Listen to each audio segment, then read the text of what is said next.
Today I'd like to talk about loose screws and using your CEREC to determine how to address a loose screw, specifically on a cement retained abutment. So in our workshops, we get this question a lot, is which type of abutment should I be using, a screw retained or a cement retained? And I know a lot of people are very comfortable doing a screw retained restoration.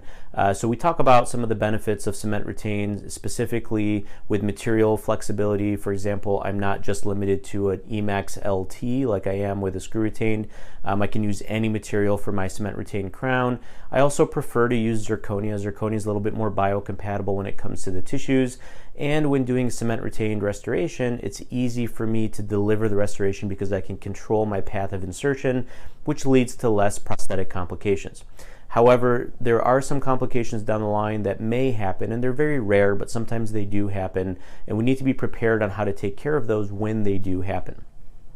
Specifically for me, in the last couple of days, I had a patient come in with a loose implant crown. So we've all gotten this call. It's a very concerning call because you don't know what it could be. Is it the cement? Is it the tie base? Is it the implant itself? Or is it a loose screw? So as you can see here in this case on this image, the patient came in.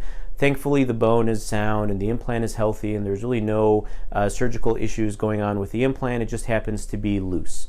So first thing I'm always going to look for is the screw. Now, the problem with this case is it's cement retained. So how do I know where to access my crown in order to tighten the screw and torque it back down to spec?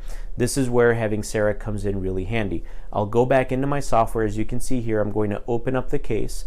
And when I look at the case, I can see exactly where the screw opening is by looking at the occlusal surface. This gives me a bit of a map, so I know where to drill my access point through his crown in order to access the screw and torque it down to spec.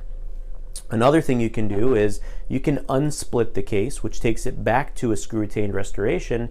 This allows you to see exactly and precisely where that opening needs to be.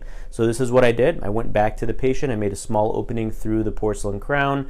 I torqued the screw down to spec, filled it back in with Teflon tape and composite, and now I've converted that cement retained restoration into a screw mentable restoration. So now it's torqued down to spec, everything is tightened down, and the restoration is saved, and there's really no major issues with the case.